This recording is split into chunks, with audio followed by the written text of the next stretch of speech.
বিপদ আফত বালা মুসিবত মানুষের যে কোনো সময় যে কোনো অবস্থায় আসতে পারে।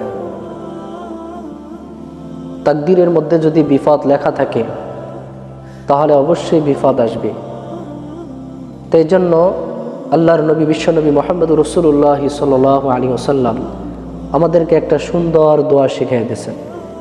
কোনো ব্যক্তি যদি এই দোয়াটা ফজরের পরে 3 বার এবং মাগরিবের পরে 3 বার তেলাওয়াত করে পাঠ করে, অবশ্যই আল্লাহ রাব্বুল আলামিন আমাদেরকে মৃত্যু ব্যতীত সমস্ত বিপদ এবং বালা মুসিবত থেকে হেফাজত দান করবে। তো শর্ত হলো ফজরের নামাজ এবং ইশারের নামাজ পড়তে হবে, মাগরিবের নামাজ পড়তে হবে, এরপরে এই দোয়াটা পড়তে হবে। দোয়াটা হলো বিসমিল্লাহিল্লাযী লা ইয়াদুররু মা ইসমিহি শাইউন ফিল আরদি ওয়ালা ফিস সামাই ওয়া হুয়াস সামিউল আলিম। বিসমিল্লাহিল্লাযী লা ইয়াদুররু মা ইসমিহি শাইউন ফিল আরদি ওয়ালা ফিস সামাই ওয়া হুয়াস সামিউল আলিম।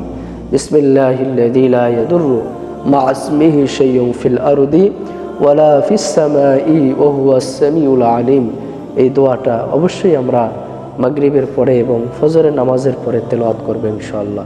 আল্লাহ আমাদের সকল বিপদ থেকে হেফাজত